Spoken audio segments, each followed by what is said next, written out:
The government of Timor-Leste has accepted a legal complaint against Myanmar military junta. The case was officially received by the Timor-Leste Attorney General's office on February 2.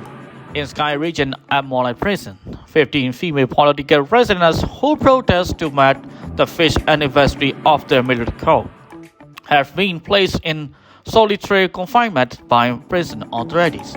In Pagan Townships, where fighting remained intense, artillery shed hit a school, injuring several children. In Mesau, terrible province, Thailand, 6 Myanmar nationals were arrested yesterday for working illegally. They were detained by the 3rd Provincial Immigration Department. These are today's major headlines. I'm a Gosor, and this is Public Myanmar News. The Timor-Leste Attorney General's office has officially accepted a criminal complaint against Myanmar military juntas for war crimes and crime against humanity. The case names Myanmar military leader Mawlaik and other senior commanders. It was formally accepted on February 2. The complaint was submitted by the Chin Human Rights Organization (CHRO) to the government prosecutor office in Dili, the capital of Timor-Leste. After the filing, judicial authorities assigned a senior state prosecutor to review whether the case could proceed. They have now decided to open the case. The complaint includes allegations of gang rape of pregnant women, mass execution of detainees with their hands bound, and airstrike that kills hospital staff and patients. Myanmar's military has previously denied responsibility for some of these incidents. CHR said the case is an important step toward justice for the people of Myanmar and a signal that international accountability is possible. At Mawlaik Prison in Sagaing Region, around 15 political prisoners have been placed in solitary confinement after protesting on February 1st, making the 5th anniversary of Myanmar military's coup. According to the Political Prisoners Network Myanmar or PPNM, more than 100 inmates, including political detainees, since the blood outsound inside the prison.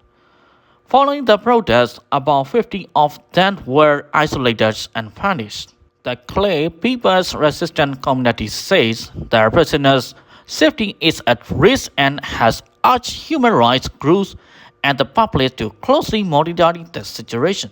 The protesters reportedly demanded dismissal of 9 major charges, equal rights for all prisoners, and the end of dictatorship. Mawlaik Prison currently holds about 1,600 inmates, including more than 700 political prisoners from Sagaing and Chin State.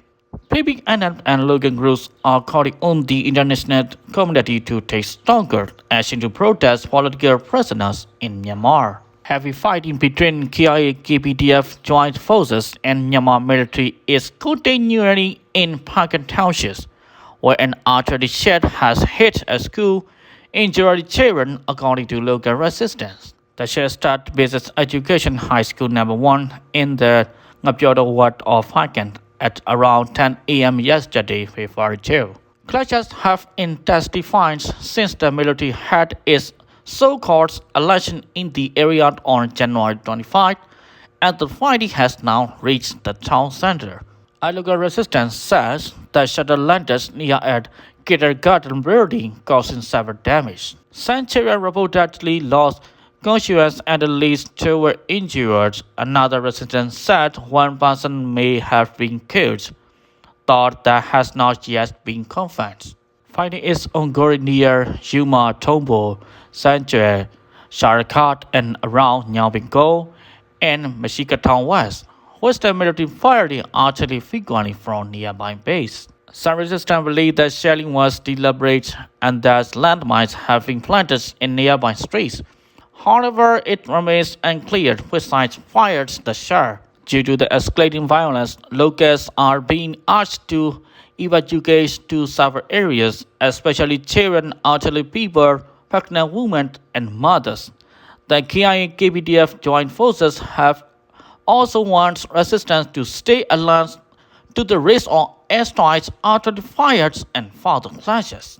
In Massaotat province, Thailand, 6 Myanmar nationals were arrested in morning at 10:30 a.m. on February 2 for working illegally, according to the Third Immigration Office. Authorities says the migrants were employed in business where foreign workers are not legally permanent, including market shops, tailoring service, bicycle repair shops, and the agency business.